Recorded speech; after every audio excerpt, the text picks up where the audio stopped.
आप। हाँ अंकित, प्रारंभ कीजिए। मैं डॉक्टर अंकित अभिषेक आप सभी का हार्दिक अभिनंदन करता हूं, स्वागत करता हूं। जन नीति संवाद प्रतिष्ठान की 51वीं साप्ताहिक राम कथा परिचर्चा में आप सभी का हार्दिक स्वागत है और अभिनंदन है। आज की परिचर्चा का विषय है श्री रामचरितमानस जीवन दृष्टि। आज की परिचर्चा की अध्यक्षता केंद्रीय हिंदी संस्थान दिल्ली केंद्र के क्षेत्रीय निदेशक प्रोफेसर मंजू राय के हाथों में।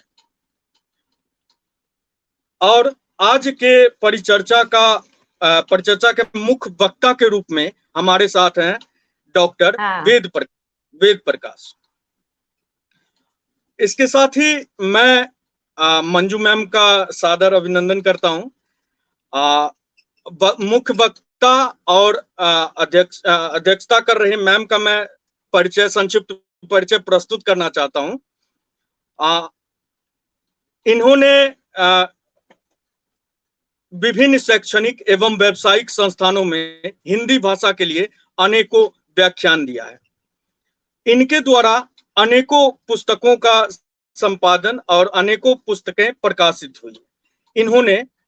इनके द्वारा जो प्रमुख पुस्तकें हैं वे इस प्रकार से हैं, जैसे मोहन राकेश और उनके नाटकों के पात्र, गोदान का सामाजिक यथार्थ, शिक्षा की समेकित अवधारणा, भाषागत शैक्षिक संदर्भ में पत्रकारिता का बदलता स्वरूप, साहित्य में नारी का अंतर्द्वंद, गोदान के नारी पात्रों का अंतर्द्वंद।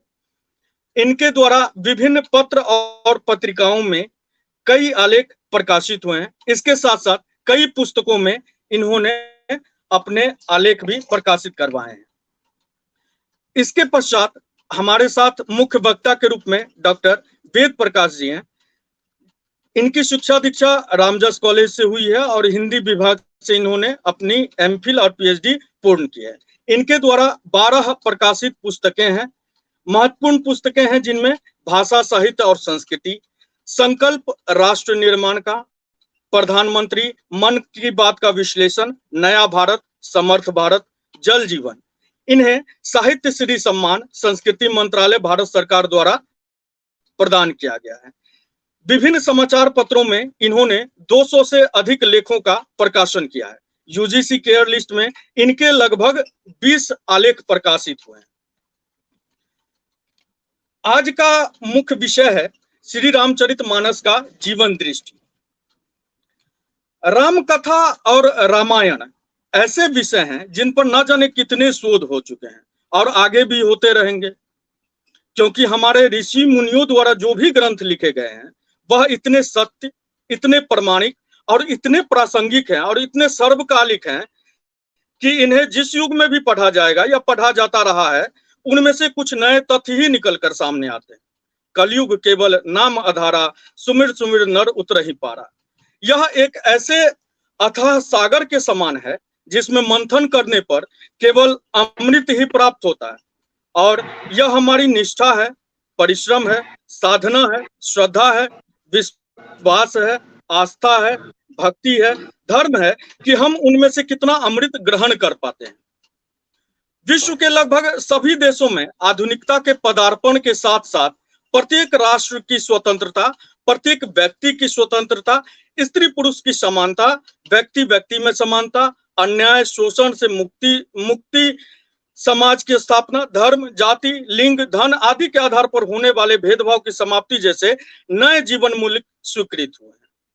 तुलसीदास कृत रामचरितमानस का अनुशीलन करने पर हमें ज्ञात होता है कि उनका यह महाकाव्य इस शाश्वत जीवन मूल्यों का आकाश दीप है तथा मानस में इनका क्षेत्र सीमित नहीं है, अपितु इनमें वैश्विक दृष्टि है तथा इनके माध्यम से मानव मात्र के कल्याण की कामना है। रामचरितमानस युगवाणी है जो आधुनिक काल में भी जीवन दृष्टि, व्यवहार धर्म तथा विश्व धर्म का संदेश देती है। आचार्य रामचंद्र शुक्ल बालकांड से लंका कांड तक रामचरितमानस की लोक मंगल की साधना अवस्था का काव्य माना है तथा उत्तरकांड को सिद्धावस्था का परहित सरस धर्म नहीं भाई, पर पीड़ा सम नहीं अधमाई। जैसे अनेकों पंक्ति है जो जीवन दृष्टि को हमारे सामने प्रस्तुत करता है। इसी के साथ मैं ज्यादा वक्त न लेते हुए अपने प्रमुख वक्ता को इस महत्वपूर्ण वक्तव्य के लिए आमंत्रित करना चाहूंगा, डॉक्टर वेद प्रकाश सर। सादर आमंत्रण। धन्यवाद अंकित अभिषेक जी। सबसे पहले मैं आभार व्यक्त करता हूं जननीति संवाद प्रतिष्ठान का, कि जो निरंतर एक ऐसे यज्ञ में लगा हुआ है जो मानवता के कल्याण के लिए है। आज 91वीं श्रृंखला है और ये 91 श्रृंखलाएं निरंतरता में होना अपने आप में एक बड़ी बात है। यानी आप निरंतर उस राम कथा के रस में सामान्य जन को, जिज्ञासु जन को सराबोर कर रहे हैं।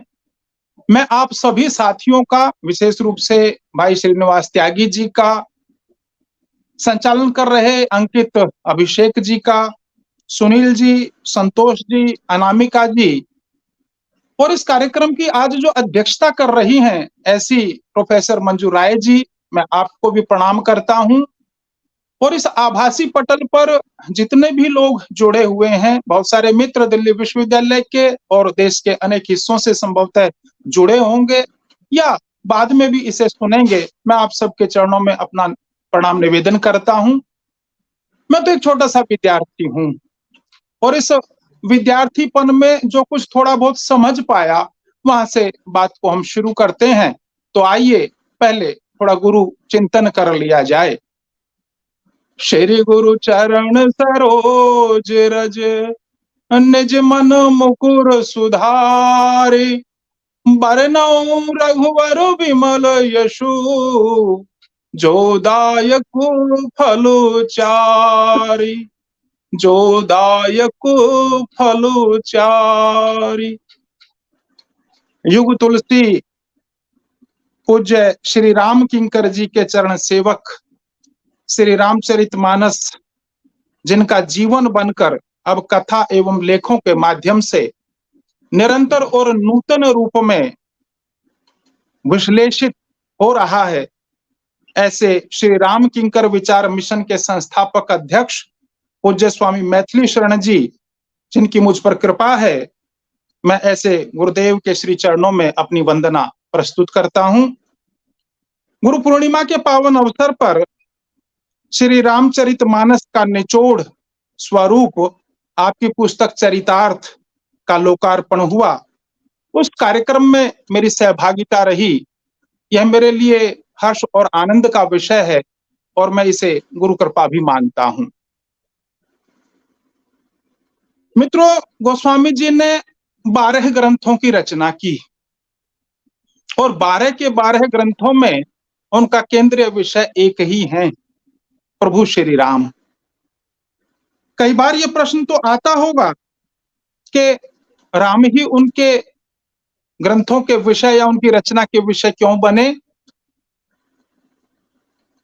राम के माध्यम से गोस्वामी जी को जीवन दृष्टि मिल गई और मित्रों, जब जीवन दृष्टि मिल जाती है तो फिर व्यक्ति जो सृष्टि करता है वो लोक कल्याण के लिए होती है, लोक मंगल के लिए होती है, और रामचरितमानस इसका साक्षात प्रमाण है। गुरुदेव से अभी जब उनका सानिध्य मिला तो ऐसे कुछ चर्चा हुई तो गुरुदेव ने 2 बातें कही। एक कृपा साध्य और दूसरी साधन साध्य, यानी हम 2 तरीकों से किसी चीज को प्राप्त कर सकते हैं। उन्होंने बताया कि साधन साध्य तो आसान है, लेकिन कृपा साध्य ये कठिन है। जीवन में जब हम सत्संग पा जाएं, संतों का सानिध्य पा जाएं, किसी कथा को सुनने के अधिकारी हो जाएं, तो ये मान लीजिए कि फिर कृपा साध्य हमारे ऊपर घटित हो रहा है। मित्रों, रामचरितमानस वाद विवाद का ग्रंथ नहीं है, यह संवाद का ग्रंथ है। यह टीका टिप्पणी से दूर आस्वाद का विषय है। यह किनारे बैठकर अथवा पूजा घर में रहकर केवल धूप दीप की वस्तु नहीं है, अपितु गहरे गोते लगाने का आमंत्रण है। यह केवल ज्ञान, भक्ति और आध्यात्म की रचना नहीं है। गंभीरता से हमें इस बात को समझना पड़ेगा कि रामचरितमानस केवल ज्ञान, भक्ति और आध्यात्म की रचना नहीं है, यह तो जीवन पद्धति है और जीवन दृष्टि के निर्माण का राजमार्ग है। जब मैं रामचरितमानस को जीवन दृष्टि के निर्माण का राजमार्ग कहता हूं, तो अपने ध्यान में राजमार्ग पर स्थित माइलस्टोन जरूर आते होंगे। वहां तो हम पाते हैं कि कुछ 8-10-5 किलोमीटर की दूरी पर एक माइलस्टोन होता है जो हमें दिशा दिखाता है या दूरी बताता है, लेकिन रामचरितमानस की तो प्रत्येक चौपाई, प्रत्येक पंक्ति में अनेक ऐसे सूत्र हैं जो जीवन दृष्टि का निर्माण करते हैं। कंडीशन एक है, आप नदी से दूर बैठकर ना उसकी गहराई को नाप सकते हैं, ना उसकी शीतलता को नाप सकते हैं, ना उसकी पवित्रता को नाप सकते हैं।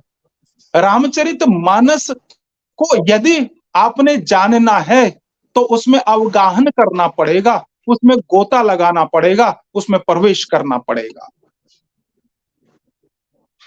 गुरुदेव से जब चर्चा हुई तो एक बात मेरे सहज ध्यान में आई और मैंने कहा कि गुरुदेव, आजकल बड़ी हम महानगर में रहते हैं तो प्रत्येक व्यक्ति ऐसा लगता है जैसे बीमार बीमार है, व्याधियां जैसे उसको घेरे हुए हैं। तो इसका तरीका क्या है, इसको दूर करने का तरीका क्या है? तो गुरुदेव ने एक बड़ा अच्छा शब्द प्रयोग किया, आपके साथ साझा कर रहा हूं। सत्संग व्याधियों की वैक्सीन है। रामचरितमानस में अगर हम देखें तो गोस्वामी जी ने बिल्कुल प्रारंभ में ही कहा है कि बिनु सत्संग विवेक न होई, राम कृपा बिनु सुलभ न सोई। जीवन में विवेक होने का एकमात्र तरीका सत्संग है, और इस सत्संग के लिए भी अनिवार्यता या उन्होंने कंडीशन अप्लाई की कि ये सबको नहीं हो सकता। इस आभासी पटल के माध्यम से जन नीति संवाद प्रतिष्ठान जो ये निरंतर महत्वपूर्ण काम कर रहा है, तो निश्चित रूप से जितने लोग इससे जुड़े हैं, अतीत में, वर्तमान में या भविष्य में जुड़ेंगे, उनके ऊपर निश्चय ही श्री राम की कृपा तो है ही, वो अपने आप को इस रूप में सौभाग्यशाली माने। गोस्वामी जी ने आरंभ में ही बताया, जड़ चेतन गुण दोष में विश्व कीन्ह करतार। इस विश्व को परमात्मा ने गुण दोष में बनाया है, चाहे वो जड़ है या चेतन है, वो सभी गुण दोष में हैं। विधाता ने इस विश्व को जब रचा है तो ये बातें हैं। हम संसारी लोग क्या करते हैं? हम संसारी लोग तो गुणों को देखते नहीं और दोषों में ही उलझे रहते हैं। क्या ये जीवन दृष्टि का अभाव नहीं है?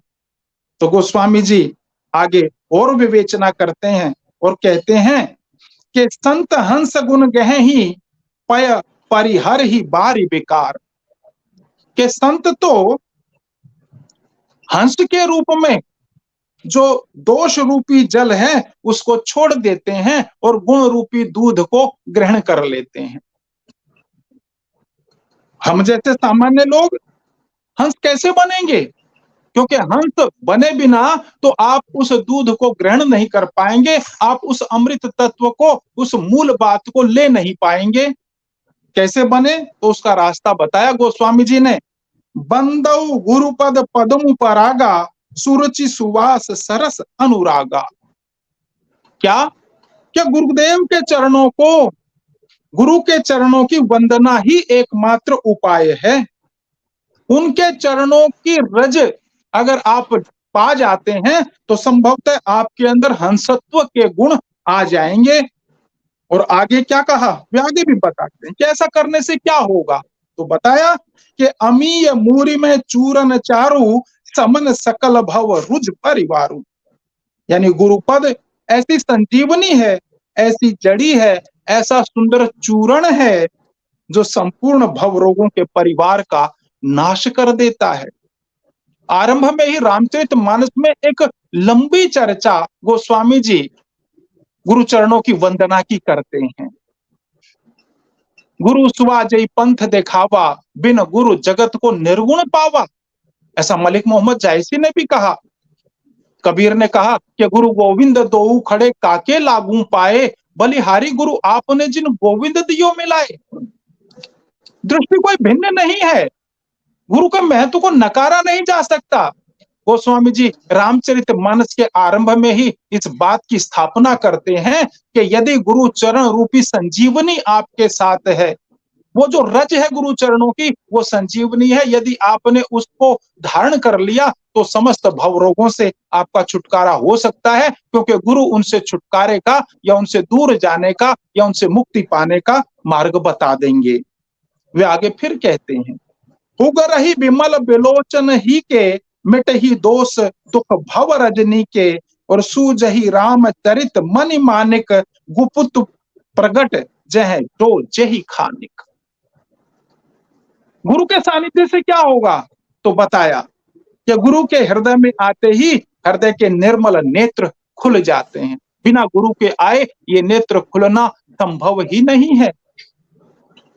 और संसार रूपी रात्रि के जो दोष हैं, रात्रि अंधकार दोषों का भी प्रतीक है। जब गुरु आते हैं तो वो दोष मिटते चले जाते हैं। और रामचरित रूपी मणि माणिक्य, वो चाहे गुप्त रूप में कहीं है या प्रकट रूप में कहीं है, वो गुरु ऐसी दृष्टि देता है कि आप उन तक पहुंच जाते हैं, उनको देख लेते हैं, उनको पा लेते हैं। यही तो जीवन दृष्टि है। जीवन दृष्टि कोई भिन्न वस्तु नहीं है।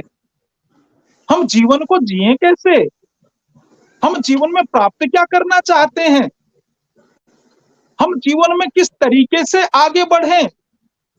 मित्रों, कई बार संकट ये होता है कि हम मूल को छोड़ देते हैं, शाखाओं और पत्तों पर उलझ जाते हैं।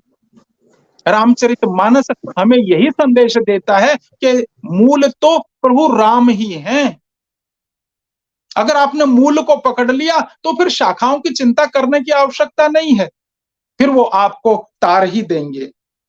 जीवन में सरलता और विनम्रता का होना अति आवश्यक है। वो स्वामी जी शुरू में ही कहते हैं कि नाना प्राण निगमागम सम्मत।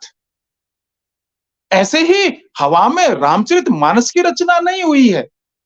मैंने शुरू में कहा कि ये ग्रंथ टीका टिप्पणी के लिए नहीं है, वाद विवाद के लिए नहीं है, क्योंकि अज्ञान में हम टीका टिप्पणी निश्चित रूप से कर सकते हैं। अज्ञान की तो कोई सीमा नहीं है ना, ज्ञान की अपनी सीमा है, अपनी मर्यादा है। जो कवि शुरू में लिखता है कि नाना पुराण निगमागम सम्मत मैंने इस ग्रंथ की रचना की है, वो कवि फिर आरंभ में ही निवेदन करता है कि कवित विवेक एक नहीं मोरे, सत्य कहूं लिखी कागद कोरे। जब तक आपके अंदर विनम्रता नहीं आएगी, जीवन दृष्टि कैसे आ जाएगी। हम तो अपने छोटे छोटे अहम में ही जीते हैं ना। थोड़ा सा कुछ पा लिया, थोड़ा सा कुछ कर दिया तो लगता है मैंने कर दिया, मेरा नाम तो यहां नहीं आया, मैं ही तो इसका करता हूं, मैं ही तो इसका रचयिता हूं। लेकिन नहीं, गोस्वामी जी कहते हैं कवित विवेक एक नहीं मोरे। ऐसा संभव है क्या कि कवित विवेक एक ना हो गोस्वामी जी में? कवित विवेक एक नहीं मोरे, सत्य कहूं लिखी कागद कोरे। ये सादगी है, ये जीवन को दृष्टि देने वाला सूत्र वाक्य है। वे बड़ा संदेश देते हैं। कीर्ति भनीति भूति भली सोई, सूर सरी सम सब कहां हित होई। कैसी कीर्ति हो, आपका यश कैसा हो, आपकी कविता कैसी हो, आपके पास जो धन संपदा है वो कैसी हो। सूर सरी सम। अभी कार्यक्रम शुरू होने से पहले हम अनौपचारिक रूप से चर्चा कर रहे थे, मां गंगा की चर्चा आई। मां गंगा तो कभी किसी से कुछ लेती नहीं है, सबका ही तो जीवन एक भाव से, समान भाव से, समभाव से सभी का तो जीवन पूरित करती हैं। क्या हमारा जीवन ऐसा हो सकता है? गोस्वामी जी ये संदेश देते हैं कि कीर्ति भनीति, आपका यश हो, आपके पास धन संपदा हो, आपकी रचना धर्मिता हो, वो कैसा हो? सूरसरी के समान हो। आज बहुत सारे रचनाकार हैं, द्वेष लिखते हैं, कहां गया वो साहित्य का आदर्श? कीर्ति भनीति वाली बात क्यों भूल जाते हैं? क्या साहित्य रचना का उद्देश्य द्वेष पैदा करना है? क्या साहित्य रचना विरोध को ही लिखेगी? नहीं, हमें गोस्वामी जी के आदर्श को रचना में भी लाना पड़ेगा। धन संपत्ति खूब अर्जित करें, लेकिन यदि उसमें सूरसरी का भाव नहीं है, दूसरे का सहभाग नहीं है, तो ऐसा धन व्यर्थ है, ऐसा गोस्वामी जी चर्चा करते हैं। ये बड़ी जीवन दृष्टि है। गोस्वामी जी सामान्य व्यक्ति को एक बड़ा संदेश देते हैं। क्या संदेश है?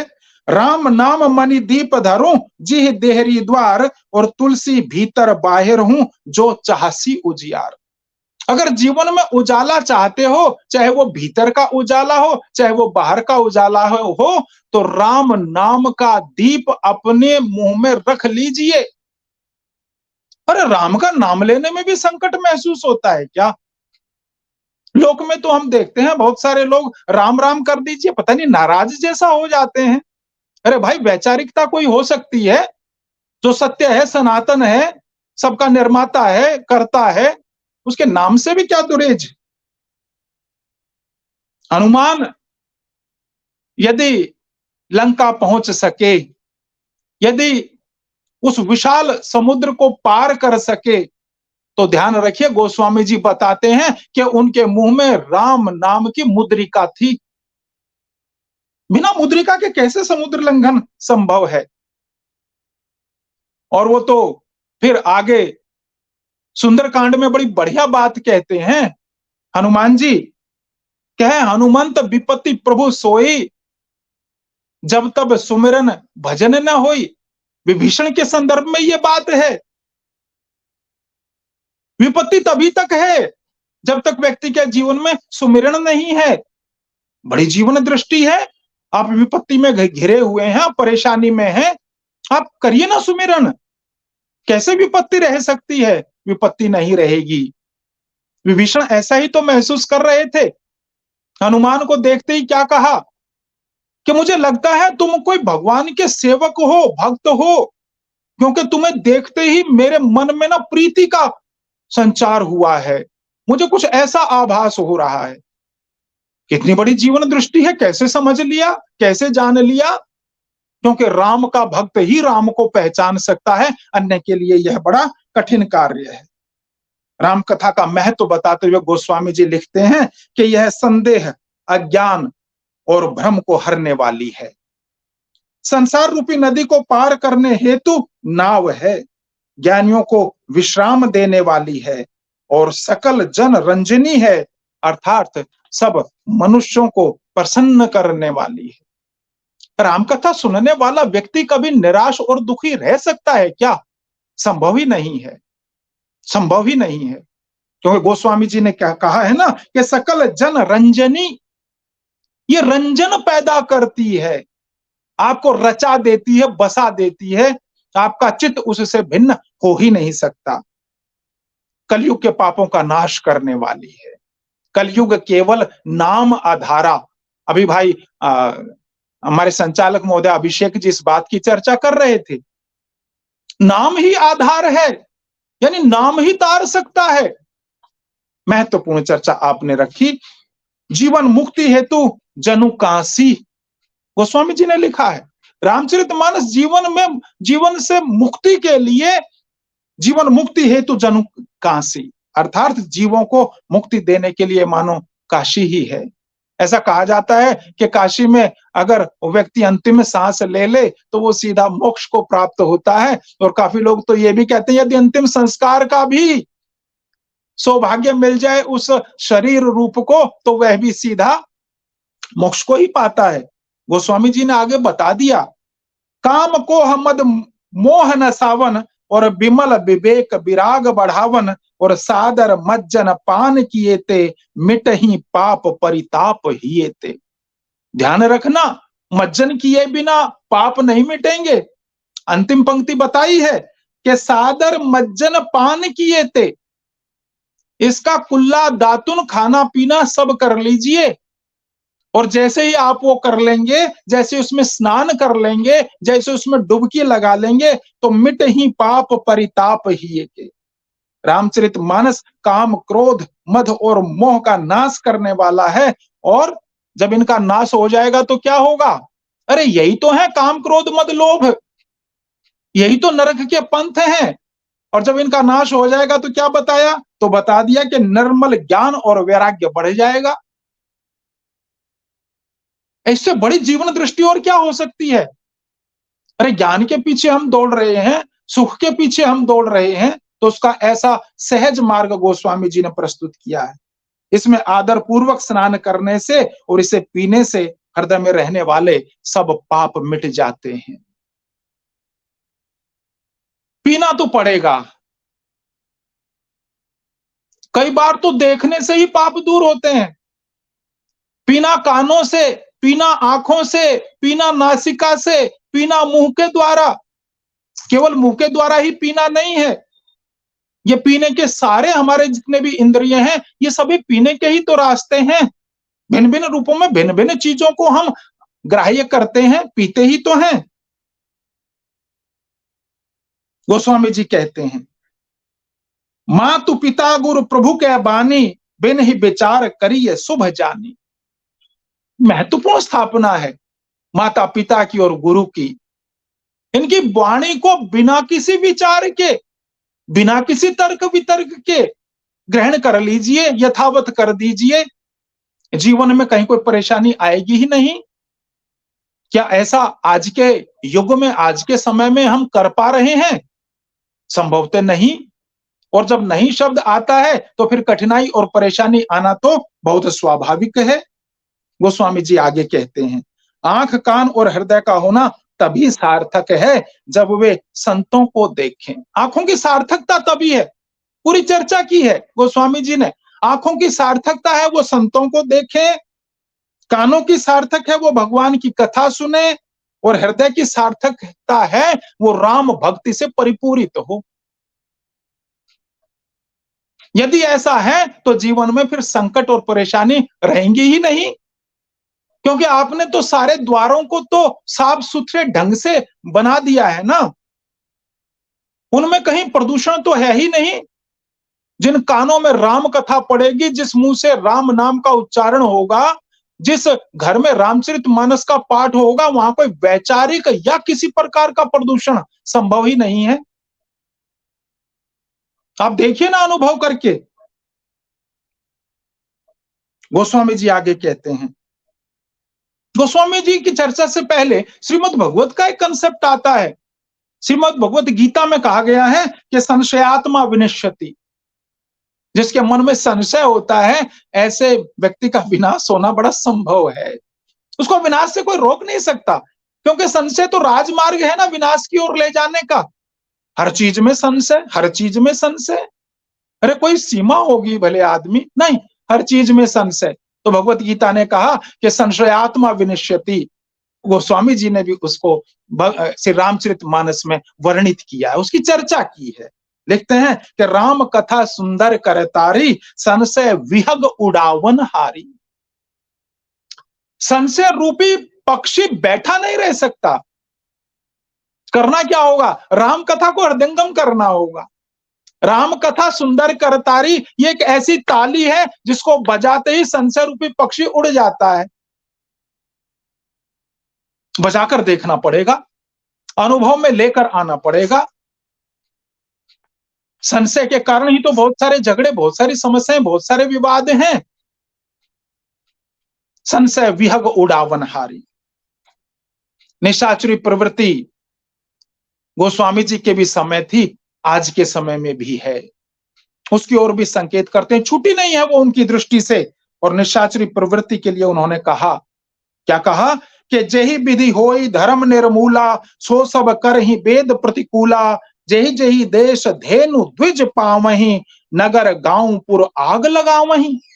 निशाचर कौन है, बता दिया उनका लक्षण। और आगे क्या कहा कि बाढ़े खल बहु चोर जुआरा, जे लंपट पर धन पर दारा। शब्दों को ध्यान दीजिए, पंक्ति को ध्यान से समझने की आवश्यकता है। खल कौन है, दुष्ट प्रवृत्ति कौन है।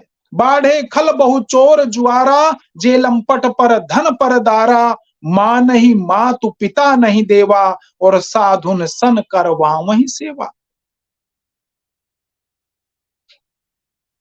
तुलसी के राम कैसे हैं? फिर जीवन दृष्टि देते हैं कि इन सब के बीच भी आपको कैसे बनना है। ये उस समय में भी प्रासंगिक थी, ये आज भी प्रासंगिक है, ये आज से 1500 साल बाद भी प्रासंगिक रहेगी, क्योंकि ये जीवन सूत्र है। क्या बताया उनके राम कैसे हैं कि प्रातः काल उठी के रघुनाथा, मातु पिता गुरु नावहि माथा। रामचरितमानस में मां का स्थान सबसे पहले है। अनेक चौपाइयों में इसकी चर्चा आई है। मातु पिता गुरु, मां सबसे पहला गुरु, फिर पिता गुरु, और फिर आपको जो ज्ञान दे वो गुरु। गोस्वामी जी ने कहा कि मात पिता उठ के प्रातः काल उठ के रघुनाथा, मातु पिता गुरु नावहि माथा। आज क्या हमें विचार नहीं करना चाहिए? सामान्यतः आप देखिए ना, हम सब हैं उसमें सम्मिलित। अब तो उठते ही हम अपने मोबाइल को, अपने व्हाट्सएप को, फेसबुक स्टेटस को, उन चीजों को माथा नवाने लगे हैं। किस युग में हम जा रहे हैं? फिर व्याधियों से किसे घेरा जाएगा? माता पिता का स्थान कहीं पीछे नहीं छूट गया है क्या? इस बात को आज विचार करने की आवश्यकता है। राम और परशुराम संवाद बहुत महत्वपूर्ण है, उसकी एक विस्तृत चर्चा है, लेकिन विनम्रता की एक नई दृष्टि देते हैं गोस्वामी जी। गुस्से में है परशुराम, किसने ये धनुष तोड़ा, किसका इतना साहस, किसने इतना दुस्साहस किया। विनम्रता की पराकाष्ठा देखिए। मर्यादा पुरुषोत्तम क्या कहते हैं? नाथ शंभु धनु भंजनिहारा, हो है को एक दास तुम्हारा। कितना भी गुस्से में व्यक्ति क्यों ना हो, आप विनम्रता से एक बार झुकिए तो सही उसके सामने, उसका क्रोध शांत हो जाएगा। गोस्वामी जी ने ये तकनीक, ये टेक्निक, ये सूत्र दे दिया, और परशुराम का गुस्सा जो 7वें आसमान पर था, एकदम से जैसे पानी गिर गया हो। क्या मेरा कोई दास? सोचने लगे, गंभीर चिंतन में पड़ गए। चर्चा आगे बढ़ती है। स्वयंवर पूरा हुआ और माता जानकी श्री राम के साथ ब्याही गई। अब ससुराल जाना है, तो माता और सखियां सीता जी को सीख दे रही हैं। बड़ी जीवन दृष्टि है आज के संदर्भ में। घर परिवारों में बड़े झगड़े इसी बात को लेकर हैं। क्या सीख देती हैं कि सासु ससुर गुरु सेवा करहूं। फिर तीनों का वही स्थान, पहले सास, माता, ससुर पिता, गुरु गुरुजी। सासु ससुर गुरु सेवा करहूं, पति रुख लखी आयसु अनुसार हूं। पति का रुख देखकर उनकी आज्ञा का पालन करना है। यदि आज माताएं या सखियां ऐसी सीख दे दें तो मेरे ख्याल से आधे झगड़े परिवारों के समाप्त हो जाएं। इससे बड़ी जीवन दृष्टि क्या हो सकती है? बड़ी प्रासंगिक है, बहुत प्रासंगिक है रामचरितमानस की चर्चा। महाभारत और रामचरितमानस में जीवन दृष्टि का बड़ा अंतर है मित्रों, बहुत बड़ा अंतर है रामचरितमानस में और महाभारत में जीवन दृष्टि का। महाभारत में पाने के लिए संघर्ष है, एक दूसरे का अपमान है और बात युद्ध तक चली जाती है। रामचरितमानस में त्यागने अथवा छोड़ने के लिए जिद्दोजहद है। पाना नहीं चाहते, छोड़ना चाहते हैं, समर्पण करना चाहते हैं। और इसलिए क्या होता है, राज्याभिषेक का जब समाचार मिलता है, गुरुदेव देते हैं राम जी को, तो राम हृदय अस विस्मय में पड़ गए। मुझे राज्य अभिषेक क्यों? और फिर आगे कहते हैं कि जन में एक संग सब भाई, भोजन शयन के लरिकाई, और करण भेद उपबीत बिहाहा, संग संग सब भय उछाहा। हमारे सारे उत्सव तो साथ हुए हैं, हम तो साथ खेले हैं, साथ ही हमारा बचपन बीता है, फिर मुझे क्यों? अरे आज का व्यक्ति होता तो एकदम से व्हाट्सएप पे सारे में एकदम से वायरल कर देता है इस सूचना को, भैया कल मेरा राज्याभिषेक होना है और मेरे लिए सब बधाई संदेश मिल जाने चाहिए तुरंत ही। राजनीति का रंग ढंग आप देख ही रहे हैं कि तुम भी आ जाओ, तुम भी आ जाओ, जुट जाओ, सारे एक मंच पर आ जाओ। क्यों? सिंहासन चाहिए। और वहां मानस में, अरे नहीं चाहिए सिंहासन, भाइयों का प्रेम चाहिए, मुझे अलग मत करिए। राम का वनवास होता है मित्रों, वो सारी कथा एक लंबी है। पिता की आज्ञा का पालन करते हैं। एक शब्द क्या पलट के कहीं राम ने कहा कि वचन तो आपने दिया है, मेरे ऊपर क्यों लागू होता है? इससे बड़ी जीवन दृष्टि क्या हो सकती है कि वनवास भी मेरे लिए बहुत महत्वपूर्ण है। जीवन दृष्टि की उत्कृष्टता है। और क्या कहते हैं राम? सुनो जननी सो सुत बड़ भागी। बहुत महत्वपूर्ण, बहुत आनंददायक पंक्ति है। सुनो जननी सोई सुत बड़ भागी, जो पितु मातु वचन अनुरागी। माता पिता के वचन का अनुराग जिसमें आ जाए, अनुकरण जिसको करने का अवसर मिल जाए, हे मां, उससे बड़ा बड़भागी कौन हो सकता है? और क्या कहते हैं कि पिता दीन मोहि कानन राजू, जह सब भांति मोर बड़ काजू। मुझे तो जंगल का राज दे दिया। अरे वनवास नहीं है वो तो जंगल का राज्य, पूरा राज्य मेरा ही है। यहाँ तो फिर भी कुछ सीमित, कुछ संकुचित क्षेत्र हो सकता था, लेकिन वनवास में तो मैं पूरे का ही राजा रहूंगा ना। देखिए ना भाव, लड़ पड़ता, कोर्ट में चला जाता, सारे काम करता, आज का नागरिक होता तो। लेकिन गोस्वामी जी जीवन दृष्टि देते हैं कि इससे काम सरने वाला नहीं है, क्योंकि पहले कह चुके हैं कि मातु पिता और गुरु की आज्ञा सिरोधार्य करना परम कर्तव्य है। फिर कैसे उससे मुकर जाएंगे? कैसे उस को विरोध के या प्रतिरोध में खड़ा कर सकते हैं? नहीं कर सकते। और क्या किया फिर? तुरंत ही रामु तुरत मुनि बेशु बनाई, चले जनक जननी सिरुनाई। पिता और माता को सिर नवाकर और मुनियों का वेश बनाकर चल दिए। क्या निर्लिप्तता है, अद्भुत निर्लिप्तता है। ऐसे जीवन दृष्टि को प्रणाम है। गोस्वामी जी कहते हैं कि जागा हुआ कौन? आज भी ये प्रश्न है, किसे जागा हुआ कहेंगे? तो जागा हुआ कौन, इसका उत्तर देते हैं कि जानिए तब ही जीव जग जागा, जब सब विषय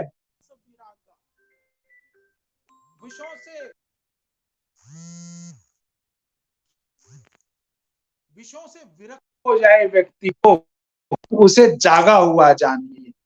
जगत में जीव को जागा हुआ तभी जानना चाहिए जब संपूर्ण भोग विलासों से वैराग्य हो जाए। भोग विलासों से वैराग्य संभव है क्या? ना, वो तो जकड़े रहते हैं। लेकिन गोस्वामी जी ने एक जीवन दृष्टि दी है कि जीव तभी जागा हुआ हो सकता है जब वो इन भोग विलासों से वैराग्य उसको मिल जाए। धर्म क्या है? बिल्कुल अद्भुत व्याख्या की है गोस्वामी जी ने। धर्म क्या है बताया, धर्म ने दूसरा सत्य समाना, आगम निगम पुराण बखाना। मैं नहीं कह रहा हूं, अपितु आगम निगम वेद शास्त्र पुराण सभी में ऐसा कहा गया है क्या कि सत्य के समान दूसरा धर्म नहीं है। धर्म ने दूसरा सत्य समाना, आगम निगम पुराण बखाना। और फिर बड़ी सुंदर बात कहते हैं, क्या? उतराई देनी है, केवट ने पार करवा दिया है। अब प्रभु के पास तो कुछ है ही नहीं, बिल्कुल खाली मुनिवेश में गए हैं। लेकिन सीता जी साथ हैं तो कोई अंगूठी पहने हुए हैं। और बड़ा देखिए दाम्पत्य जीवन का कितना जबरदस्त ट्यूनिंग जिसको हम कहते हैं वो दिखाई है। पिया ही है कि सिय जाननी हारी। प्रभु संकोच में पड़ गए, मैंने कह तो दिया तेरी उतराई दूं, लेकिन दूं क्या, कहां से दूं? मेरे पास तो कुछ है ही नहीं। मित्रों, कई बार हम जब सपत्नीक होते हैं कहीं तो बड़ी समस्या में पड़ जाते हैं और हम एकदम से कहां देखते हैं, अपनी जेब की तरफ नहीं देखते, क्योंकि हमें पता है जेब में है नहीं, पत्नी की तरफ देखते हैं, और वो ये नहीं पूछती कि आपको पैसे चाहिए क्या, वो निकाल के दे देती हैं। ये जीवन दृष्टि है, ये जीवन दृष्टि है। और केवट अपनी धन्यता का वर्णन कैसे करता है कि नाथ आज मैं कहा न पावा, मिटे दोष दुख दारिद दावा, और बहुत काल में कीन्ह मजूरी, आज दीन विधि बनी भली भूरी। मित्रों, पीछे कोविड का टाइम गया है, मजदूर और प्रवासी पलायन के लिए सड़क पर पैदल पैदल उतरे, और उनको उनके गंतव्य तक पहुंचाने के लिए लोगों ने उनसे दोगुना तिगुना किराया ले लिया, और एक गोस्वामी जी के संकल्पित निषाद राज हैं, केवट हैं, जिसकी मजदूरी, जिसकी आजीविका, जिसके जीवन का आधार ही ये उतराई ही है कि यात्री आएंगे, गंगा पार करवाऊंगा, नदी पार करवाऊंगा और मुझे उतराई मिलेगी। लेकिन चिन्ह लिया, पहचान कर लिया कि ये कोई सामान्य नहीं है, ये तो वही है जिन्होंने अहिल्या को तार दिया और कहते हैं कि हे प्रभु, आज मैंने क्या नहीं पा लिया है, आपके दर्शन मात्र से मिटे दोष दुख दारिद दावा, सब मेरे मिट गए हे प्रभु, मेरी तो उतराई यही है, मैं तो धन्य हो गया आपके दर्शन करके। व्यक्ति सुख के पीछे दौड़ रहा है। गोस्वामी जी बताते हैं कि सुख कहां है, यही जीवन दृष्टि है, और लिखते हैं कि कर्म बचन मन छाड़ी छलू, जब लगी जनन तुम्हार, और तब लगी सुख सपने नहीं, किए कोटि उपचार। मन कर्म वचन से छल छोड़कर जब तक श्री राम की शरणागति नहीं हो जाएगा व्यक्ति, चाहे वो कोटि उपाय कर ले, करोड़ों उपाय कर ले, उसको सुख सपने में भी नहीं मिल सकता। ये जीवन दृष्टि बता दी। हम तो भौतिक सुखों के पीछे दौड़ रहे हैं ना, और उसी सुख को सब कुछ माने बैठे हैं। लेकिन गोस्वामी जी कहते हैं कि ये, और उसके लिए छल प्रपंच सब कुछ करने पर आमदा है, करते हैं। ऐसे लोगों के लिए जीवन दृष्टि है, प्रत्येक व्यक्ति के लिए यह जीवन दृष्टि है कि भैया मन कर्म वचन से छल को छोड़ दो और उसके हो जाओ, जो सबका है उसके हो जाओ, जिसने आपको बनाया है, रचा है। और यदि ऐसा नहीं करते तब तक सपने में भी सुख मिल नहीं सकता। मित्रों, ध्यान रखिए और बेशक अनुभव करके देख लेना, जीवन में संत आते हैं तो बसंत लाते हैं, जीवन में राम आते हैं तो काम जाते हैं, और जीवन में राम कथा आती है तो व्यथा चली जाती है। मेरी इस बात को आप अनुभव कर सकते हैं, मेरी इस बात को आप अनुभव कर सकते हैं। जीवन में राम कथा आती है तो व्यथा चली जाती है। फिर मानस तो साक्षात जीवन पद्धति है, ये तो साक्षात जीवन दृष्टि है। प्रभु श्री राम चित्रकूट में गए, गोस्वामी जी वर्णन करते हैं कैसा हो गया चित्रकूट, और लिखते हैं जब ते आई रहे रघुनायक, तब ते भयऊ बनु मंगलदायक, और फूल ही फल ही बिटप विधि नाना, और मंजू बलित बर बेली बिताना। बेलों के वितान तन गए हैं और पेड़ों के ऊपर फूल और फल लद गए हैं। अरे प्रभु तो चित्रकूट में गए हैं, वहां ऐसा मंगल हो गया, तो सोचिए यदि जीवन में आ जाएं तो कितना मंगल होगा, कितना आनंद होगा। लेकिन ये सब अनुभव से, ये सब उनको जीवन में लाने से ही संभव होगा। केवट बताता है, केवट एक सामान्य जीव है, लेकिन केवट बताता है कि केवल वहीं, केवल चित्रकूट में ही, केवल वन क्षेत्र में ही ये फल फूल से सुशोभायमान नहीं हुआ है, वहीं केवल मंगल का संचार नहीं हुआ है, वहीं केवल आनंद नहीं बरसा है।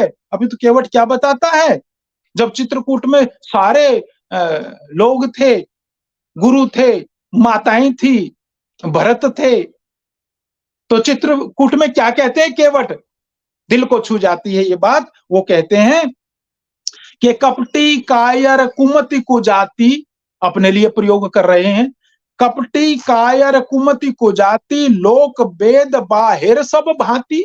मैं तो ऐसा दीनहीन न लोक में सम्मान, न वेद में मेरा सम्मान।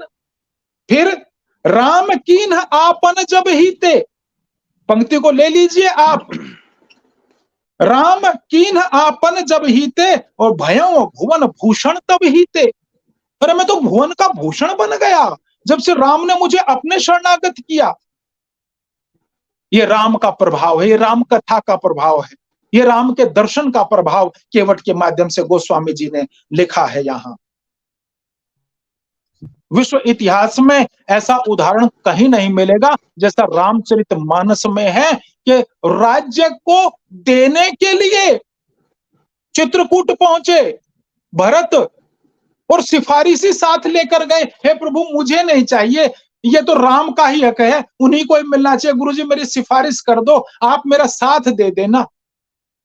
ऐसा उदाहरण विश्व में कहीं मिलेगा क्या? विश्व साहित्य में नहीं, कहीं नहीं विश्व साहित्य में मिलेगा। और भरत का जीवन, भरत का व्यक्तित्व तो निश्चय ही एक अलग से चर्चा का विषय है। कभी अवसर होगा उसके ऊपर अलग से चर्चा करेंगे। विराट व्यक्तित्व खड़ा किया गोस्वामी जी ने। देखिए, प्रभु करी कृपा पांवरी दीनी, सादर भरत शीस धरी लेने। हो, प्रभु ने कृपा कर अपनी खड़ाऊं दे दी, चल भाई इसी से ही काम चला। और भरत जी ने उन्हें आदर पूर्वक सिर पर धारण कर लिया।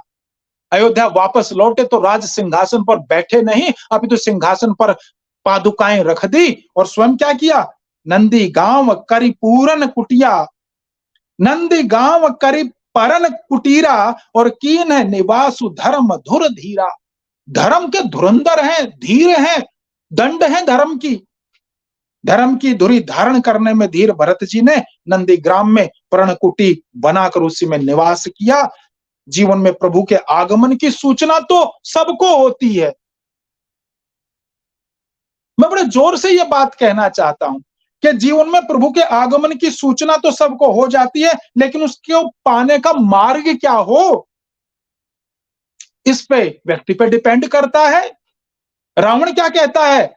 रावण को पता चल गया कि वो प्रभु हैं। रावण क्या कहता है कि सुर रंजन भंजन महिभारा, जो भगवंत लीन अवतारा, मैं तो जाई बैरू हटी करऊं, प्रभु सर प्राण तजे भव तरुं। भव से तरने की चिंता रावण को भी है, लेकिन मार्ग गलत है। कहता मैं तो वैर ठानूंगा और वैर से जो बाण मुझे मिलेगा उससे मेरा वध होगा, तब मुझे वो परम गति प्राप्त होगी। ये रावण का मार्ग है। और दूसरी ओर हनुमान का मार्ग देखिए आप, क्या वन प्रदेश में भटकते हुए प्रभु के दर्शन हो गए। क्या पूछा? आप कोई दिव्य पुरुष लगते हैं, आप कोई राजवंशी लगते हैं। प्रभु ने कहा ना ना ना ना, मैं ऐसा कुछ भी नहीं हूं, मैं तो एक सामान्य व्यक्ति हूं, पत्नी के विरह में भाई भटक रहा हूं। तो हनुमान जी क्या कहते हैं? प्रभु पहचानी परेऊ गही चरना, सो सुख उमा जाई नहीं बरना। भगवान शिव कहते हैं कि उमा उस सुख को मैं वर्णन ही नहीं कर सकता। हनुमान जी ने कहा हे प्रभु मैंने आपको पहचान लिया, आप भगवान हैं, मेरा उद्धार, मुझे अपने बस शरण ले लीजिए। जीवन दृष्टि देते हैं गोस्वामी जी और कहते हैं कि परहित बस जिनके मन माही, तिन कहूं जग दुर्लभ कछु नाही। परहित में जिनका मन है उनके लिए कुछ भी दुर्लभ नहीं है। और हम क्या चुने वो बताते हैं, क्या चुने कि सुमति कुमति सबके उर रहे, नाथ पुराण निगम अस कहीं, जहां सुमति तह संपत्ति नाना, जहां कुमति तह विपत्ति ने दाना। हम क्या चुने? हम सुमति चुने या कुमति चुने, हैं दोनों ही, ये डिपेंड हम पर करता है। ये बड़ी जीवन दृष्टि गोस्वामी जी सुंदरकांड के माध्यम से करते हैं और मन को समझा रहे हैं, मन को महत्वपूर्ण संदेश दे रहे हैं। क्या संदेश? यह कलिकाल मलायतन मन करी देखूं विचार, और श्री रघुनाथ नाम तजी नाहिन आन आधार। श्री राम का आधार छोड़कर अन्य कोई आधार जीवन में हो नहीं सकता। और हम कैसा जीवन जिए ये बताते हुए मैं समापन की ओर बढ़ूंगा। क्या कि परहित सरिस धर्म नहीं भाई, अभिषेक जी ने चर्चा की थी। परहित सरिस धर्म नहीं भाई, पर पीड़ा सम नहीं अधमाई, निर्णय सकल पुराण वेद कर। कहूं तात जा नहीं को विद नर। वेद पुराण सभी इस बात की चर्चा करते हैं। किस बात की? कि परहित सरिस धर्म नहीं भाई और पर पीड़ा सम नहीं अधिमाई। दूसरे को पीड़ा पहुंचाने से बड़ी नीचता और पाप कुछ हो नहीं सकता, और दूसरे की भलाई के लिए सोचना, इससे बड़ा पुण्य कुछ नहीं हो सकता। और गोस्वामी जी आरंभ में एक बात कहते हैं, वहां मैं आपको लेकर जा रहा हूं कि स्वांत सुखाए तुलसी रघुनाथ गाथा। ये स्वांत सुखाए केवल गोस्वामी जी का सुख नहीं है मित्रों, स्वयं के अंतःकरण अंतर मन का विषय बनने पर यह राम कथा सबको सुख देने वाली है। जीवन की धन्यता इसी में है कि प्रभु चरित रामचरित मानस में यानी अंतःकरण में उतर जाए, और जब ऐसा होगा तो जीवन की दशा भी बदल जाएगी और दिशा भी बदल जाएगी। श्री रामचरितमानस यही दृष्टि देती है कि, क्या दृष्टि देती है? आपका ध्यान चाहूंगा, अंतिम पड़ाव में हूं, कि हम दूसरों के दोष नहीं गुण देखें, निंदा नहीं प्रशंसा देखें, नकारात्मकता नहीं सकारात्मकता देखें, द्वेष नहीं प्रीति देखें, लघुता नहीं गुरुता देखें, स्वहित नहीं परहित की ओर अग्रसर हों। गोस्वामी जी ने तो कहा है, मैं भी उसी श्रेणी में हूं कि हरि अनंत हरि कथा अनंता, कहहीं सुनहीं बहु विधि बहु संता, रामचंद्र के चरित सुहाए कल्प कोटि लगी कहीं नहीं जाए। फिर इस 1 घंटे में कैसे कहा जाए, आप अनुमान लगाइए।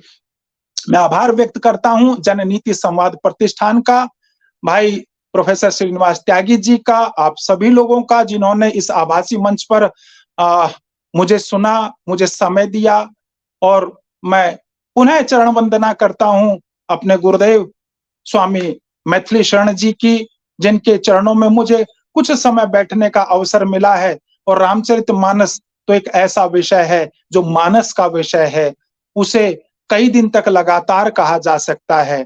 जितनी बार कहा जाए उतनी ही बार नया होता है। मैं अपनी वाणी को विराम देता हूं, पुनः आप सभी को का आभार करते हुए, धन्यवाद करते हुए।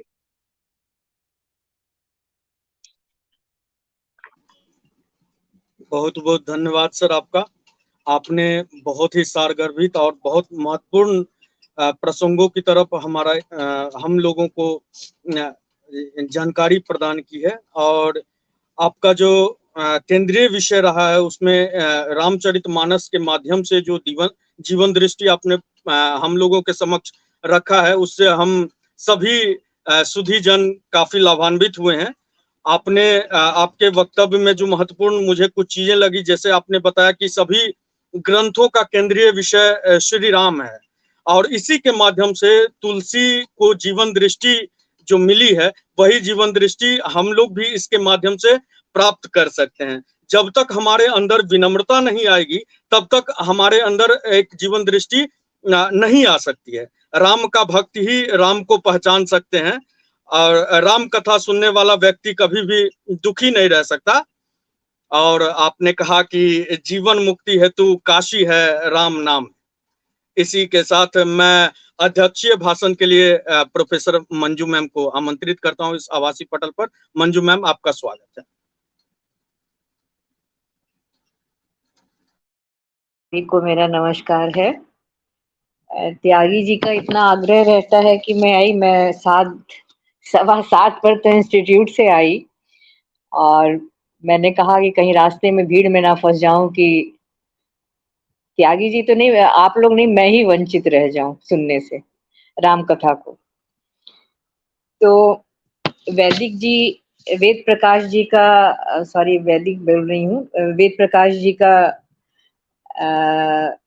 अभी जो मैंने सुना बहुत अच्छा लगा, और इन्होंने इतने ज्यादा उदाहरणों को हमारे सामने रख दिया, एक एक राम के प्रसंग, राम के जीवन के प्रसंग को लेकर के, और उनका ये कहना कि तुलसी राम के माध्यम से ही तुलसी जी को जीवन दृष्टि मिली थी, और उन्होंने एक जो कि उस समय की आवश्यकता भी थी समाज को, और वहां उस समाज को जो जैसी आवश्यकता थी और आज भी उसकी प्रासंगिकता है, इसे हम अस्वीकार नहीं कर सकते हैं। तुलसीदास जी ने जो जीवन दृष्टि दी है और वास्तविकता से परिचित कराया है,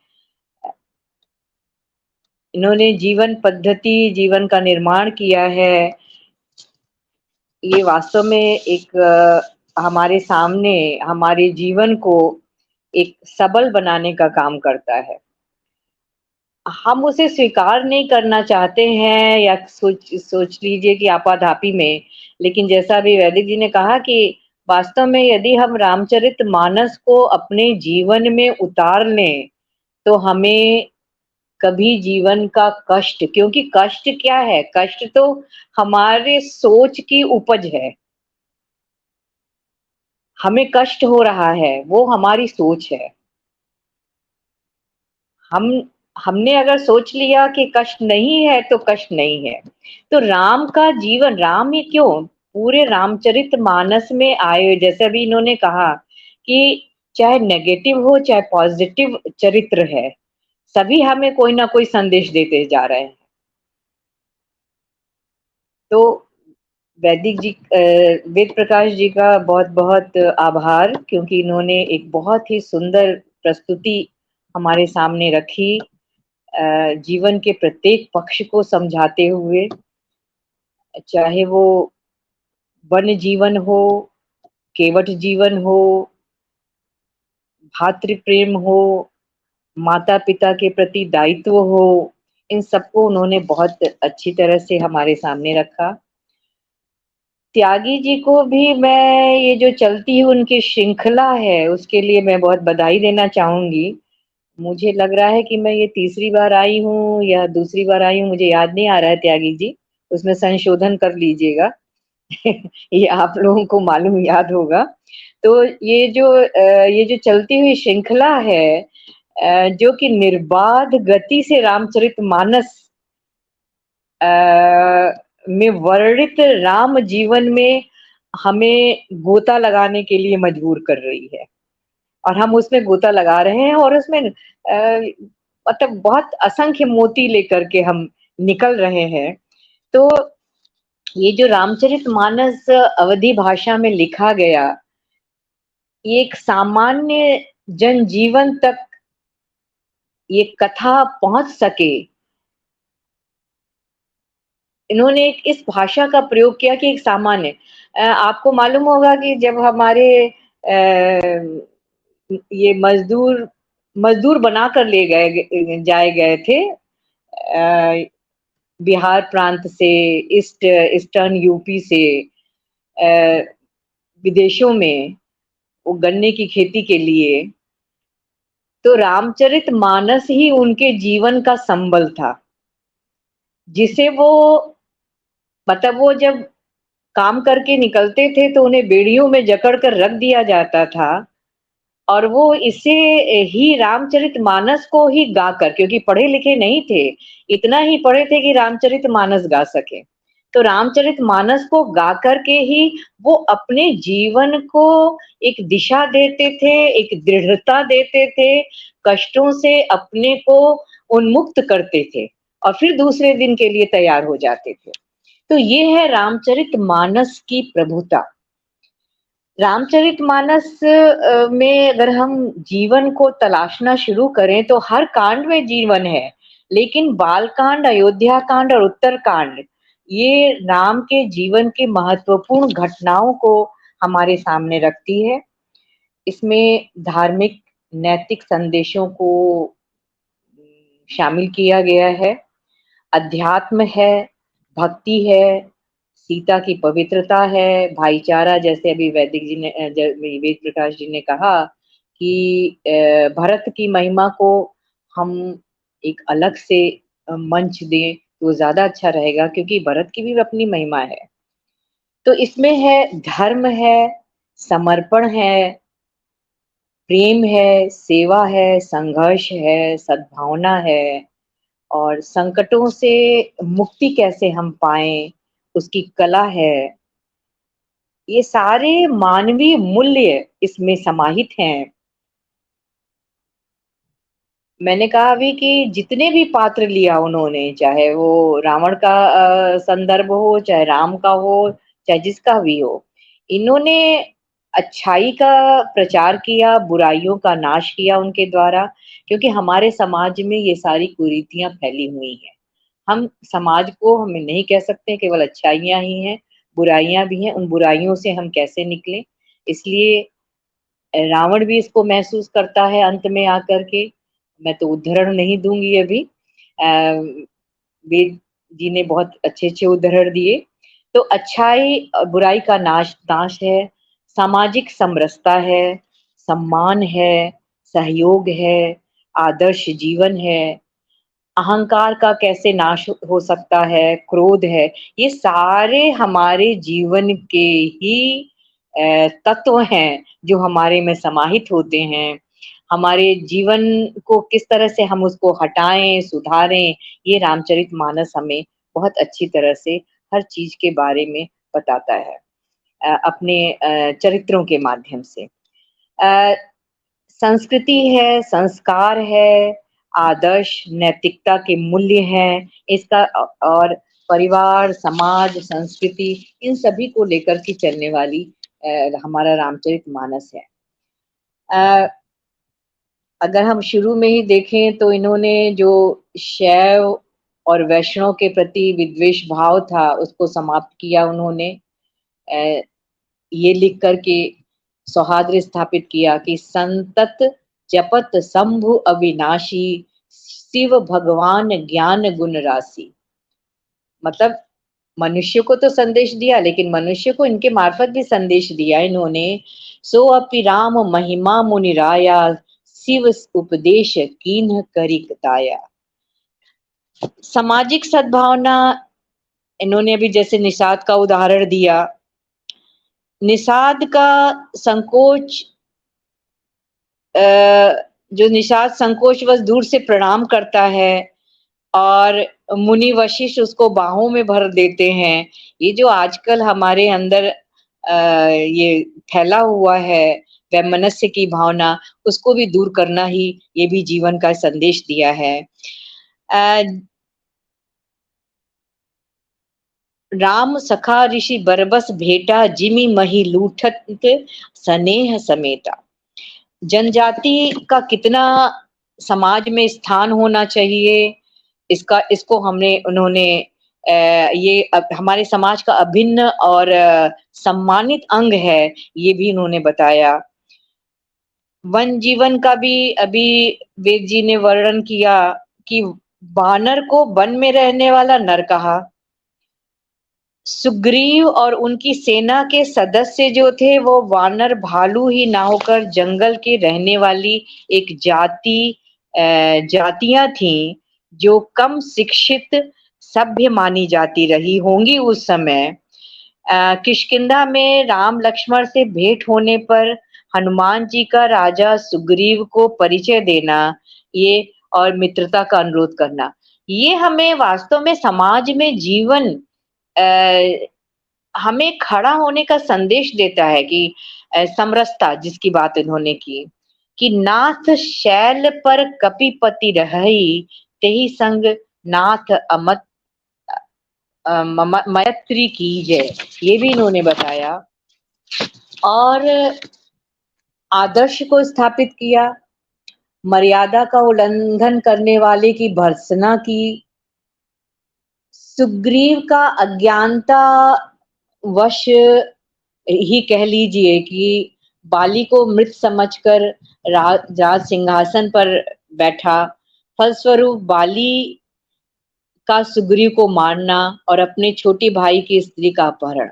मतलब इन्होंने समाज के हर बिंदु पर हमें एक संदेश दिया, हमें एक समझाया कि क्या उचित है, क्या अनुचित है। ये जीवन के लिए एक संदेश है। अनुज वधु भगिनी सुत नारी, सुनु सह कन्या सम एचारी। जो कि आज का समाज हम देखें तो आज के समाज में ये सारी चीजें लुप्त होती जा रही हैं। तो रामचरितमानस का प्रत्येक भाग, प्रत्येक दोहा, चौपाई, ये हमें कुछ ना कुछ संदेश देता जा रहा है। राम और भरत का प्रेम इन्होंने बताया वेद जी ने। तो ये सारी चीजें जो है कि भाई भाई में धन संपत्ति, वनगमन, राम का सहज रूप में स्वीकार करना, किसी को दोष ना देना। और आज हम क्या करते हैं, हम दोष देने के लिए सबसे आगे खड़े रहते हैं, सबसे ज्यादा हम ये कोशिश करते हैं कि हम किसको फटाक से दोष दे दें और हम बचे रहें, बाकी सब दोषी। तो ये सारा वास्तव में रामचरितमानस जो है वो एक प्रेरक प्रसंग द्वारा जीवन के घटकों को राम के माध्यम से बताता चलता है। रामचरितमानस में बाल्यावस्था भी है, युवावस्था भी है, परिवार का भी है संदेश, माता पिता का भी है, सार्थकता और निरर्थकता, जो हमारे जीवन के अंग हैं, वो सभी कुछ बहुत अच्छी तरह से इन्होंने जीवन के प्रति हमें सचेत करने का कोशिश किया है। बस हमारी दृष्टि है कि हम उसे किस रूप में देखते हैं, किस रूप में जाते हैं। सीता जी जो एक रावण के पास एक तिनका पकड़ के खड़ी बैठी हुई है, उस तिनका का भी एक संदेश है। मतलब हर संदेश को वो रामचरितमानस ने अगर किसी उक्ति को उठाया है, किसी प्रसंग को उठाया है, तो वो सारा एक हमें संदेश देता हुआ ही चल रहा है।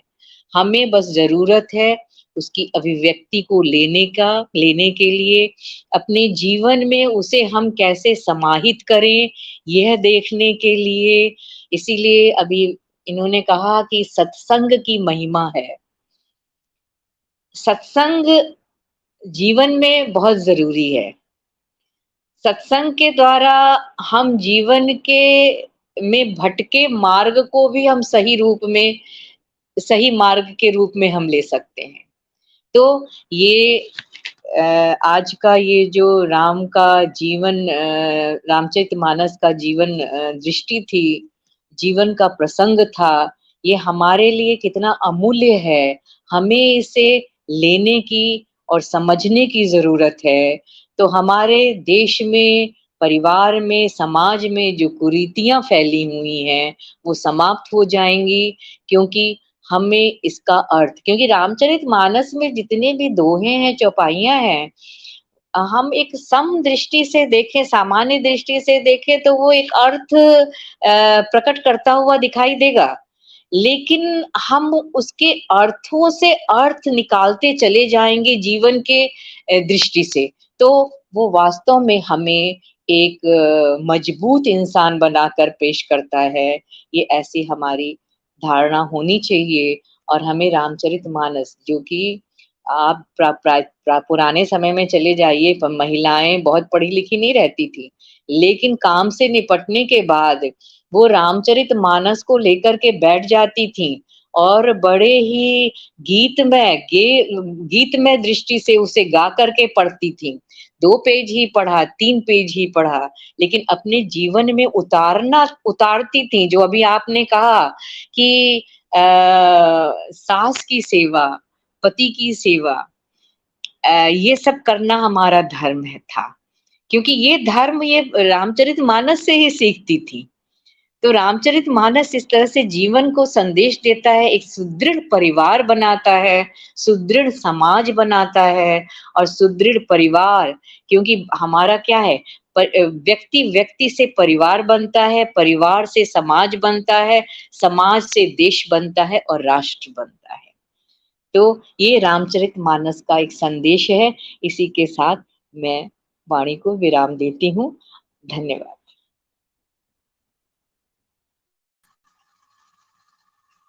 बहुत बहुत धन्यवाद मंजू मैम। आपने इस सारगर्भित और महत्वपूर्ण वक्तव्य के माध्यम से हम सभी राम कथा के सुधीजनों को लाभान्वित किया है। आपके माध्यम से हमने जाना कि किस तरह से सकारात्मक और नकारात्मक दोनों ही चरित्र हमें सीख देती है। सामान्य जनजीवन की यह कथा सामान्य जन तक पहुंच सके, इसके लिए तुलसीदास ने अवधी भाषा का प्रयोग किया है। सभी संदर्भों में अच्छाई का प्रसार और बुराइयों का नाश किया गया है। सामाजिक समरसता, सम्मान, क्रोध जो हमारे जीवन के तत्व हैं, इसको इन चरित्रों के माध्यम से हम जान सकते हैं और इससे यह सीखा जा सकता है। सार्थकता और निरर्थकता वाले जीवन के प्रति हमें कहीं ना कहीं रामचरितमानस एक जीवन दृष्टि देती है, जिसके माध्यम से हम अपने जीवन में अमूलचूल परिवर्तन ला सकते हैं। बहुत बहुत धन्यवाद मैम, आपने बहुत महत्वपूर्ण वक्तव्य के माध्यम से हमें लाभान्वित किया। और मैं अब औपचारिक धन्यवाद ज्ञापन के लिए डॉक्टर संतोष भारद्वाज सर को इस आभासी मंच पर आमंत्रित करना चाहूंगा। संतोष भारद्वाज सर, स्वागत है। बहुत धन्यवाद अंकित, आपका सुंदर संचालन के लिए। आपने आरंभ में ही बहुत एक सार्थक दिशा दे दी थी। तो पहली बार अंकित जब कह रहे थे कि सर मुझे संचालन करना कैसे, हमने कहा कि आप प्रोफेसर हैं और वो आपने प्रमाणित कर दिया जो है। तो बहुत धन्यवाद अंकित। मैम ये तीसरी बार है और मैं कह रहा हूँ तो आप तो 91 बार तो आप इस मंच पर मौजूद रही हैं, आपका स्नेह और आशीर्वाद के रूप में, और 3 बार आप रही हैं। और वैसे भी आपको लेट होना ही नहीं था, क्योंकि राम कृपा थी तो पहुंचना ही था। और अपनी अध्यक्षीय टिप्पणी से राम रस में जो सरोवर है हम सबको लाभान्वित करना ही था, तो देरी होने का तो सवाल ही नहीं होता है। तो मैम बहुत धन्यवाद। जब भी मैम आती हैं बहुत सहज तरीके से अपनी बातें रख जाती हैं। मैम ने, जैसा मैंने कहा कि मैम ने बहुत ही संक्षिप्त और सारगर्भित अध्यक्षीय जो टिप्पणी होनी चाहिए, संक्षेप में राम कथा के जो महत्वपूर्ण है, जिसकी तरफ वेद प्रकाश सर इशारा कर रहे थे, जीवन दृष्टि, उन जीवन दृष्टियों की तरफ मैम संकेत करती हैं। नैतिकता, अध्यात्म, भक्ति, समरसता, सन्मार्ग, अच्छाई पर बुराई की जीत, ये दुनिया भर, ये असंख्य जीवन दृष्टियां हैं जो भारत की पहचान है और कुछ नहीं है, और वही राम है। जिसकी तरफ मैम ने कहा कि मतलब समस्त सृष्टि जिसमें मौजूद है, सृष्टि का समस्त ज्ञान मौजूद है। राम कथा की अद्भुत बात है। हम तो अब तक 91 राम कथा हम सुन चुके हैं। यानी किसी भी समस्या पर आप विचार करिए, राम कथा को सामने, रामचरितमानस को सामने रख लीजिए, आपको समस्या का समाधान मिल जाएगा। कोई भी समस्या हो जीवन की, किसी भी तरह की समस्या हो। और अद्भुत बात है कि हम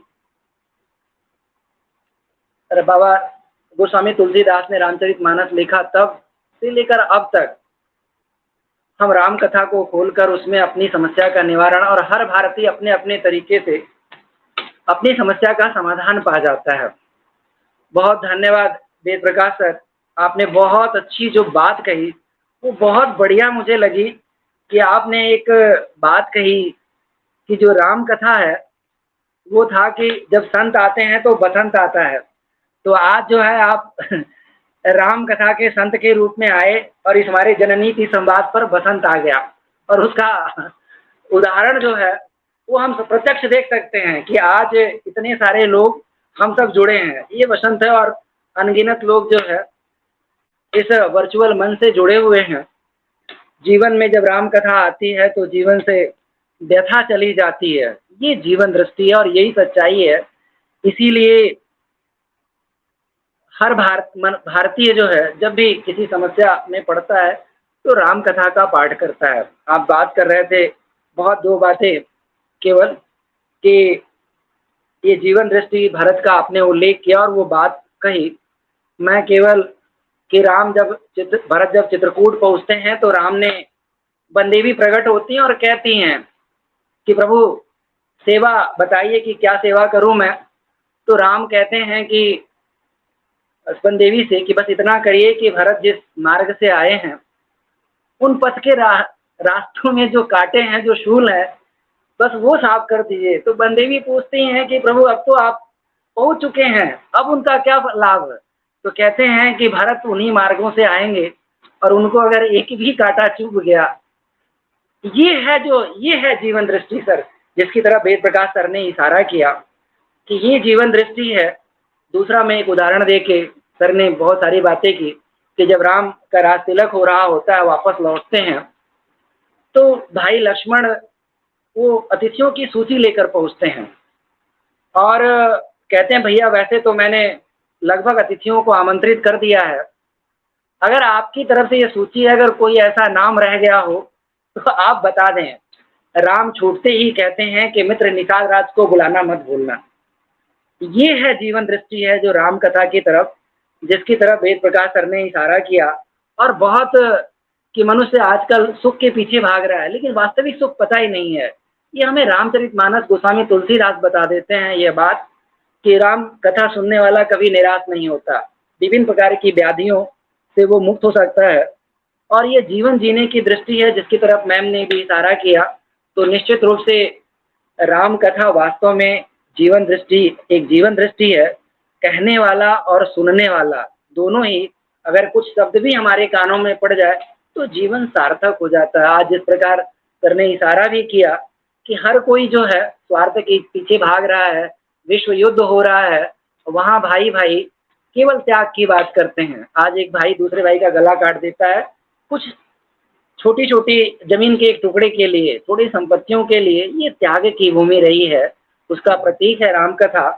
और निश्चित रूप से हमारे आज के इस राम कथा जो परिचर्चा है, जिसमें रामचरितमानस में जीवन दृष्टि, तो जिस जीवन दृष्टि का हम इस अपने परिचर्चा के माध्यम से प्रचार प्रसार करना चाहते हैं कि जनमानस में जीवन दृष्टि का प्रचार हो, लोग उस राम कथा में जो जीवन दृष्टि है उसको जाने और समझे। तो आप दोनों का, मैम मंजूरा मैम बहुत व्यस्त रहती हैं, लेकिन जब भी हम निवेदन करते हैं मैम चली आती हैं। अभी मैम ने कहा कि मैं बहुत तनाव में थी कि मैं पहुंच नहीं पाऊंगी, लेकिन मुझे पता था कि मैम को तो आना ही है और मैं जुड़ना ही है। तो मैम आपकी सरलता और सहजता के लिए मैं हृदय से इस जननीति संवाद प्रतिष्ठान की तरफ से आपका हार्दिक आभार व्यक्त करता हूँ। और वेद प्रकाश सर हमारे बड़े प्रिय हैं और निरंतर हम उनको सुनते रहते हैं। तो सर आपने जिस प्रकार, जिस सहज और सरस्वी वाणी में आपने राम कथा के परिचर्चा के विभिन्न प्रसंगों के माध्यम से अपनी बात रखी, आपका भी हृदय से आभार। और सुंदर संचालन के लिए अंकित का भी आभार।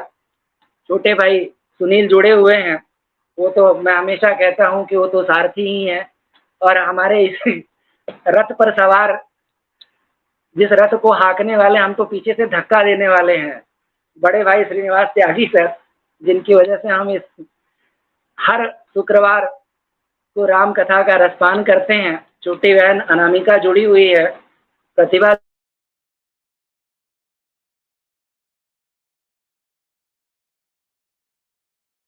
देख रहा था, प्रदीप सर हमारे जुड़े थे, मुकेश मुरेठा सर, और व्यंग की एक यशस्वी व्यंग्यकार है अनीता यादव मैम, वो भी जुड़ी हुई थी। अखिलेश त्रिपाठी, नीरज भारद्वाज, चंद्रकला, जितेंद्र जी, जसविंद सर, नीतू, नीलम त्यागी मैम, दीपमाला, देवेश त्रिपाठी मित्र हमारे, अशरा, और अनेक ऐसे मित्र हैं मैं जिनका नाम नहीं ले पा रहा हूँ। ये तो वो थे मंच पर जो आवासी दिख रहे थे जिन्होंने कमेंट किया है। तो असंख्य हमारे अग्रज और बहुत सारे अनुज विद्यार्थी और कई बौद्धिक तबका जुड़ता है और इस राम कथा को सुनता है। और इसीलिए मैं इन सभी का हृदय से जननीति संवाद प्रतिष्ठान की तरफ से आभारी हूँ, क्योंकि बिना आपके इस प्रेम की वजह से हम इस कथा का संचालन नहीं कर पाते, क्योंकि यह आप सबके स्नेह और आशीर्वाद का फल है कि प्रभु का राम रथ चल रहा है। तो मैं आप सबका पुनः धन्यवाद व्यक्त करते हुए मैं अंत में मंजूरा मैम के अनुमति से आज की इस राम कथा परिचर्चा का मैं यहीं समापन करता हूँ। अगले शुक्रवार ठीक 8 बजे एक नए राम कथा, एक नए प्रसंग, एक नए विषय के साथ, नए अध्यक्ष और वक्ता के साथ मिलते हैं। तब तक आप सबको सादर नमस्कार, सादर प्रणाम। सभी को प्रणाम, सभी को नमस्कार और धन्यवाद ज्ञापन के लिए आपको बहुत बहुत धन्यवाद। और यहीं पर लेते हैं हम लोग विराम। जय सिया राम।